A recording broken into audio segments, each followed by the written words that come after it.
Dear students, on the eve of the opening ceremony of science exhibition, I put forth some of the good and bad applications of the science and thank the principal for having given me an opportunity to express my views. Science has been an integral part of man ever since he came into existence. He cannot live without science as applied to life. Everything we use, from toothbrush to television, is the fruit of science. The food we eat, the communication system we have, health and sanitation aids, sports, and recreation have something to do with science. We cannot live without the use of applied science. Electric power needed for industry has brought about great changes. The advent of machinery in production has resulted in mass production. Human labor has been slow and naturally it is replaced by machines. This resulted in unemployment of millions of people. A huge machine controlled by a single man turns out goods thousand times more. More machines mean more factories, and this has brought thousands of people into these factories. The pace with which machines and technologies come to us is excellent. Yesterday's machine has become obsolete today.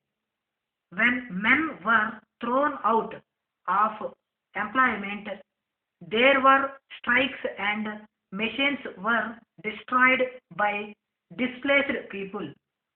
Now, a new characteristic known as recession, which means more goods in the market than what we need, is bothering man. The poor people who form the majority have no money to buy. Science has given us great things, but at the same time, it has brought a number of curses on us in the form of terrible war weapons. Governments have been spending their resources in stockpiling arms rather than trying to provide the basic necessities of life to the people. Application of science has not been used for developmental purposes. The big powers have been engaging in a power game. They oppress smaller nations, not allowing them to concentrate on the economic activities to build their nations.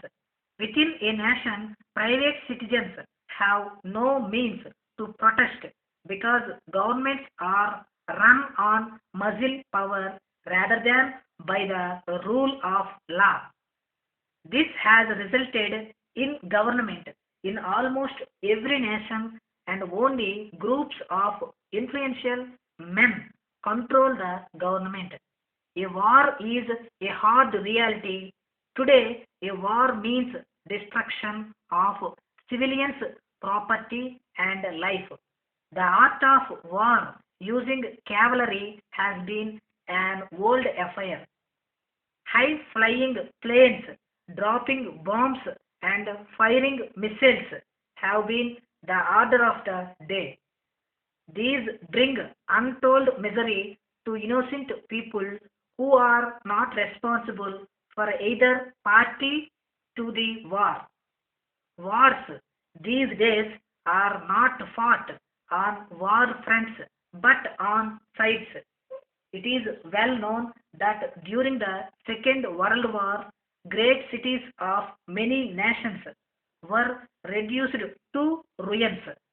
If the Third War were to be fought, we would be left with only stone to fight the fourth. The saddest part of these wars is that the bombs dropped might contain germs to spread deadly diseases. This kind of warfare can be carried on in other ways also by infecting food and water. During the last war, poisonous gases were largely used by the warring nations. The safest place during the war is the actual battle front where the army is given all protections. If the government fails to avoid future wars, it will be the end of the world.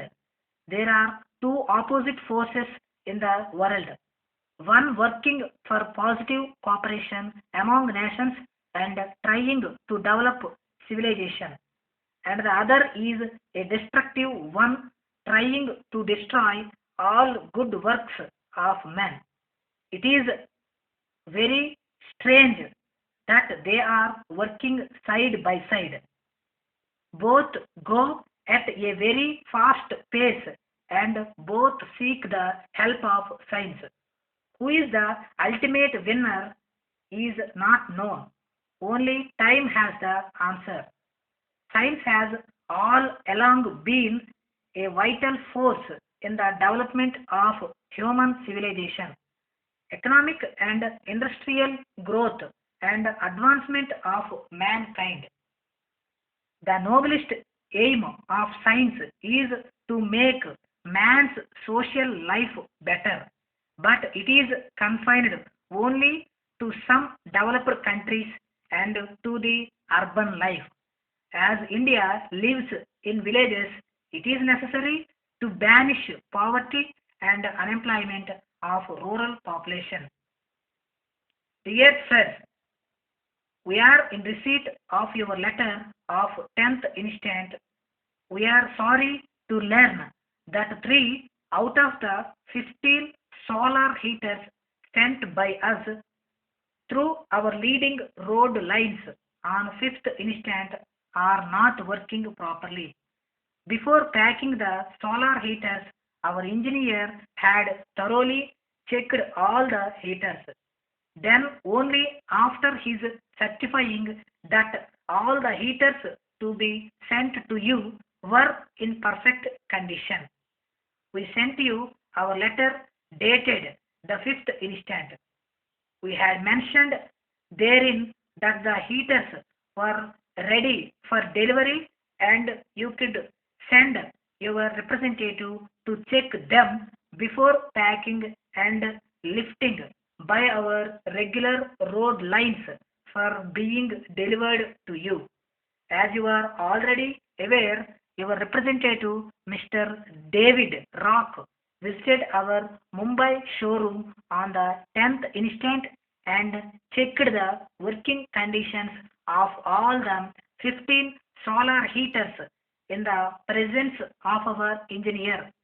Only after being fully satisfied that all the heaters were perfectly in good condition, we directed our technical assistant to make arrangements to pack the heaters carefully and deliver the same to our regular road lines for dispatch to you. We are sure this will convince you that we took all possible precautions to see that all the heaters were dispatched to you were in perfect condition. I may be that during transit the heaters might have slightly got damaged. On receipt of your complaint, we have advised our branch manager at Chennai, to whom we are also endorsing a copy of this letter, to get the heaters repaired on priority. Hence, you may kindly contact our branch manager Chennai, who will do the needful in the matter. We are very sorry for the inconvenience caused to you in this behalf, assuring you of our best services in future. Yours truly.